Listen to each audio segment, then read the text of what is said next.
नमस्कार, आप सभी का स्वागत है एनडीटीवी राजस्थान पर और मैं हूं आपके साथ शुभेंदु सिंह। आप देख रहे हैं न्यूज रूम लाइव और शुरुआत कर रहे हैं बड़ी खबर के साथ।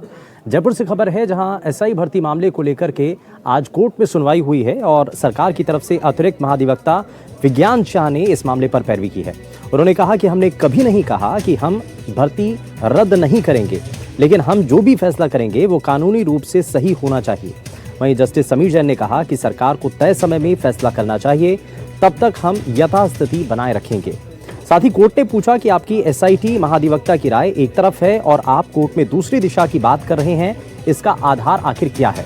तो इस मामले को लेकर के भी जवाब दिया गया और कहा कि ये सभी डिस्कशन जो है वो मौखिक रूप से कैसे हुए, अगर कोई मीटिंग होती है तो उसकी मिनट ऑफ मीटिंग्स नोट की जाती हैं, यहाँ ऐसा क्यों नहीं हुआ है इसके बारे में बताया जाए। कोर्ट ने यह भी कहा है कि यह भी हो सकता है कि हम इस मामले में सभी पक्षों को सुनने के बाद सीबीआई या फिर किसी और एजेंसी को इसकी जांच आगे भेज दें। कोर्ट ने एक बार फिर से फील्ड ट्रेनिंग देने पर सवाल उठाए हैं, यानी कि ये एक बार फिर से कहा गया कि आखिर फील्ड ट्रेनिंग कैसे दी गई और इसी को लेकर के एक बार फिर से कोर्ट ने सवाल उठाए हैं। तो ये एसआई भर्ती से जुड़ा हुआ मामला जिसमें आज कोर्ट के अंदर सुनवाई हुई और साथ ही इसमें क्योंकि सरकार की तरफ से अपनी पैरवी की गई, सरकार की तरफ से अपना पक्ष रखा गया और इसमें कहा गया है कि हमने कभी नहीं कहा कि हम भर्ती रद्द नहीं करेंगे, क्योंकि इससे पहले इस बात को लेकर के बड़े सवाल उठ रहे थे। और इस पर ज़्यादा जानकारी के साथ हमारे संवाददाता सोमू आनंद जुड़ चुके हैं। सोमू, भर्ती का ये मामला और इससे पहले जब सुनवाई हुई थी तो अब सरकार से बहुत सारे सवाल पूछे गए थे। आज सरकार की तरफ से भी अपना पक्ष रखा गया और ये बताया गया कि हम भर्ती रद्द नहीं करेंगे, ऐसा हमने कभी नहीं कहा है। इस बारे में विचार है और अलग अलग प्रक्रियाएं इसमें की जा रही हैं, क्या और इसमें बातें सामने आई हैं? बिल्कुल, देखिए आज अतिरिक्त महाधिवक्ता विज्ञान शाह ने कोर्ट को यह बताया कि हमने कभी यह नहीं कहा कि हम इस भर्ती को रद्द नहीं करेंगे, लेकिन कोर्ट ने कई दफे ये टाइमलाइन डिसाइड करने के लिए कहा कि आप 2 महीने, 3 महीने, 1 महीने में फैसला जरूर करें और तब तक जब तक आप फैसला करते हैं हम इस मामले में यथास्थिति बनाए रखने के आदेश दे सकते हैं। कोर्ट ने बार बार ये दोहराया कि सरकार को इस मामले में कोई फैसला करना चाहिए। हालांकि सरकार की तरफ से बार बार यह दलील दी गई कि वे जो दोषी हैं इस मामले में उन पर कार्रवाई करना चाहती है, लेकिन अभी क्योंकि जांच चल रही है इसलिए फिलहाल वो भर्ती रद्द करने को लेकर के कोई फैसला नहीं करना चाहती। कोर्ट ने बार बार यह पूछा कि जब जो एजी की राय है, जो जांच एजेंसी है उसकी तरफ से अनुशंसा की गई है और उसके साथ साथ कैबिनेट सब कमेटी जिसमें कि जो कानून मंत्री हैं वे तक शामिल हैं, उनकी जो रिकमेंडेशन है वो एक दिशा में जा रही है, तो फिर आखिर सरकार यहाँ पर आकर के कोर्ट में एक विपरीत दिशा की बात क्यों कर रही है। इसको लेकर के उन्होंने साफ किया कि और यह भी पूछा कि आखिर अगर एक दूसरा फैसला लिया जा रहा है तो किसी डिस्कशन के बाद लिया जा रहा होगा, इसके रिकॉर्ड्स कहाँ हैं। कोर्ट ने इसको लेकर एक बहुत सख्त टिप्पणी की। कोर्ट ने यह तक कहा कि हमने इस सरकार के कई सारे मामलों की सुनवाई की है और अभी लग रहा है कि इसमें रिकॉर्ड कीपिंग को लेकर के कोई साफ तौर पे दिशा निर्देश नहीं दिए गए हैं। रिकॉर्ड कैसे रखे जा रहे हैं इसकी कोई जानकारी नहीं मिल पा रही है। ये कई टिप्पणियां की। साथ ही साथ एक महत्वपूर्ण बात कोर्ट ने यह भी कही कि हम सभी पक्षों को सुनने के बाद अगर हमें लगेगा तो हम इस मामले को किसी और जांच एजेंसी को, सीबीआई जैसी एजेंसी को भी सौंप सकते हैं। तो ये बिल्कुल सोमू, इसमें बड़ी खास बात यह है कि आगे क्या किसी दूसरी एजेंसी को भी इस पूरे मामले की जांच एक बार फिर से सौंपने की बात क्या आगे आ सकती है? क्या इस पर भी सरकार वापस से, जब कोर्ट के अंदर ये मसला उठा है तो क्या सरकार भी इस पर कोई स्टैंड ले सकती है क्या? देखिए फिलहाल ये संभव नहीं लग रहा है क्योंकि सरकार का क्या रुख होगा, क्योंकि सरकार ने अपना रुख साफ तौर पर यह बताया है कि वो अभी जो एसआईटी की जांच है उसी के आधार पे आगे बढ़ने वाली है। हालांकि कोर्ट ने ये मौखिक टिप्पणी जरूर की है, लेकिन अभी आने वाले दिनों में जब सुनवाई जारी रहती है, अगर कोर्ट इस बारे में कोई फैसला देता है तो सरकार को जरूर रुख करना पड़ेगा किसी और एजेंसी का। लेकिन फिलहाल सरकार का रुख बहुत साफ है कि सरकार एसओजी की जांच के सहारे ही आगे बढ़ना चाहती है। अच्छा सोमू, एक चीज़ और है, इसमें फील्ड ट्रेनिंग को लेकर के एक बार फिर से सवाल उठाए, पहले भी हालांकि इसको लेकर के सवाल उठा था। क्या आगे भी फील्ड ट्रेनिंग को लेकर के ये जारी रखने की जो बात है, क्या इस पर सरकार वापस से विचार कर सकती है? देखिए आज भी सरकार की तरफ से यह कहा गया कि क्योंकि ये रिक्रूटमेंट प्रोसेस जो है वो पूरी हो चुकी है और इसलिए ये काफ़ी अहम है कि रिक्रूटमेंट प्रोसेस जब हो रही है उनको सैलरी दी जा रही है, इसलिए ट्रेनिंग जो है कंटिन्यू चल रही थी।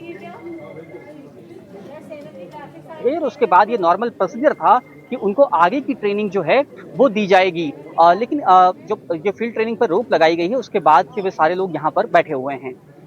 तो ठीक है, बहुत शुक्रिया सोमू इस पर जानकारी देने के लिए। तो फील्ड ट्रेनिंग से लेकर के और एसआई भर्ती मामले को लेकर जब कोर्ट के अंदर सुनवाई हुई तो सरकार की तरफ से कई बातें साफ की गई। ये भी बताया गया है कि आगे जो है सरकार भर्ती प्रक्रिया जो है उसको रद्द करने के लिए भी विचार कर सकती है।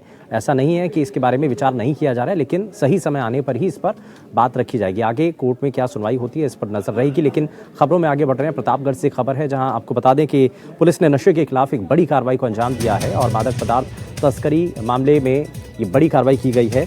और पुलिस ने एक ट्रक से 20 किलो ब्राउन शुगर फ्रूट जब्त किया है और ट्रक में सवार 3 तस्कर डिजिटल तरीके से वहां पर इस पूरी घटना को अंजाम दे रहे थे। लेकिन आपको बता दें कि इसमें पुलिस की जो तत्परता थी वो यहाँ दिखाई दी है। डीजल टैंक में जो स्कीम बना करके ब्राउन शुगर फ्रूट ला रहे थे और इसकी सूचना प्रतापगढ़ कोतवाली थाना पुलिस को भी मिली है, जिस पर कोतवाली थाना पुलिस ने नाकेबंदी कर ट्रक को रुकवाया और ट्रक में सवार 3 तस्करों को गिरफ्तार कर डीजल टैंक में स्कीम बनाकर लाई जा रही ब्राउन शुगर को जब्त किया है। इस मामले पर पुलिस अधीक्षक विनीत कुमार बंसल ने पूरे मामले की जानकारी भी दी है। इरफान खान हमारे संवाददाता जुड़ चुके हैं। इरफान, क्या अभी तक जानकारी है, कैसे इसके बारे में पता चला, क्या इनपुट्स मिल रहे थे जिसके आधार पर यह कार्रवाई की है? जी बिल्कुल, प्रतापगढ़ कोतवाली थाना अधिकारी दीपक कुमार बंजारा है, उन्हें मुखबिर के जरिए सूचना मिली कि एक ट्रक में स्कीम बनाकर, डीजल टैंक में स्कीम बनाकर ब्राउन शुगर प्रतापगढ़ मणिपुर से लाई जा रही है।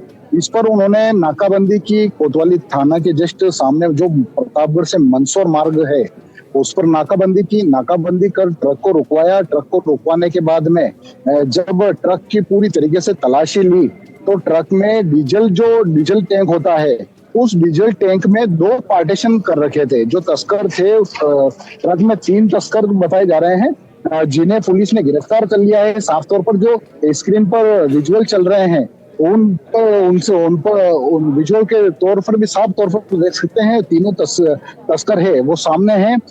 उन 3 तस्करों को रुकवाने के बाद में तीनों तस्करों को पुलिस ने गिरफ्त में लिया। उसके बाद जो डीजल टैंक था उस डीजल टैंक की तलाशी ली तो तलाशी में उस डीजल टैंक में 2 पार्टीशन थे।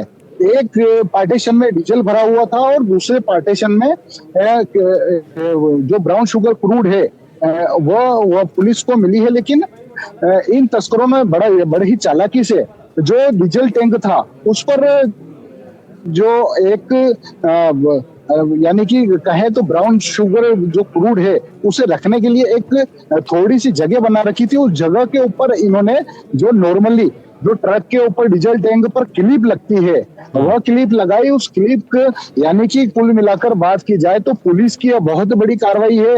लंबे समय से इस प्रकार की कार्रवाई प्रतापगढ़ में नजर नहीं आ रही कुछ ऐसे डीजल टैंक जो है या ट्रक मिले हैं, लेकिन क्या इस बारे में कुछ और भी जानकारी मिल रही है कि कुछ ऐसे और भी टैंक हो सकते हैं या ऐसे ट्रक हो सकते हैं जिसमें इसी तरीके से तस्करी हो रही हो?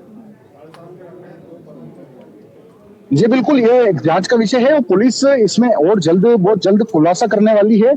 अब अगला पुलिस का रुख देखना होगा क्योंकि इन्होंने जो हमारे यहाँ के कोतवाली के थाना अधिकारी है दीपक कुमार बंजारा, उनसे भी हमने भी खास बातचीत की थी। उन्होंने बताया कि ये जो तस्कर है यह मणिपुर से ब्राउन शुगर क्रूड को लाकर यहाँ पर प्रतापगढ़ में किसे सप्लाई करने वाले थे।